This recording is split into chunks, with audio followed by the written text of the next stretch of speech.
Malabar chicken biryani എങ്ങനെ ഉണ്ടാക്കാൻ നോക്കാം. ആദ്യമായിട്ട് മഞ്ഞൾപ്പൊടി, ഉപ്പ്, കുരുമുളക്, നാരങ്ങനീര് എന്നിവ ചേർത്ത് ചിക്കൻ മാരിനേഷൻ ചെയ്ത് വയ്ക്കുക. ഓയിൽ ഹീറ്റ് ചെയ്തതിനു ശേഷം സവാള ഗോൾഡൻ ബ്രൗൺ ആവുന്ന വരെ വറുത്തെടുക്കുക.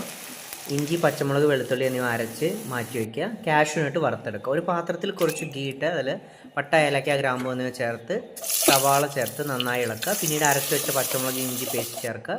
ചിക്കൻ ഇട്ടതിന് ശേഷം നന്നായി ഇളക്കുക. അതിലേക്ക് തക്കാളി, പുതിന, കൊത്തമല്ലി, ഉപ്പ് എന്നിവ ചേർത്ത് നന്നായി വേവിക്കുക. ഈ സമയം കൊണ്ട് നമുക്ക് റൈസ് തയ്യാറാക്കാം. ഒരു പാത്രത്തിൽ ഓയിൽ ചേർത്ത് അതിൽ പട്ട, ഗ്രാമ്പു എന്നിവ ചേർത്ത് അതിൽ നമ്മൾ കുതിർക്കാൻ വെച്ചിട്ടുള്ള അരി ചേർക്കുക. ചേർത്തിട്ട് നാരങ്ങനീര്, ഉപ്പൊക്കെ ചേർത്ത് വേവിച്ചെടുക്കുക, വറ്റിച്ചെടുക്കുക. ഇപ്പോൾ ചിക്കൻ നമ്മുടെ നന്നായിട്ട് വെന്തിട്ടുണ്ടാവും. ഇതിലേക്ക് തൈര്, പിന്നെ വറുത്ത സവാള 3/4 ഭാഗത്തോളം ഇടുക. എന്നിട്ട് റൈസ് നമ്മൾ ചേർത്ത് നന്നായി ദം ചെയ്തെടുക്കാം. ലാസ്റ്റ്ലി നമ്മൾ ബാക്കി വന്ന വറുത്ത സവാളയും പിന്നെ കാഷ്യൂ നട്ട്സും ഒക്കെ ഇട്ടിട്ട്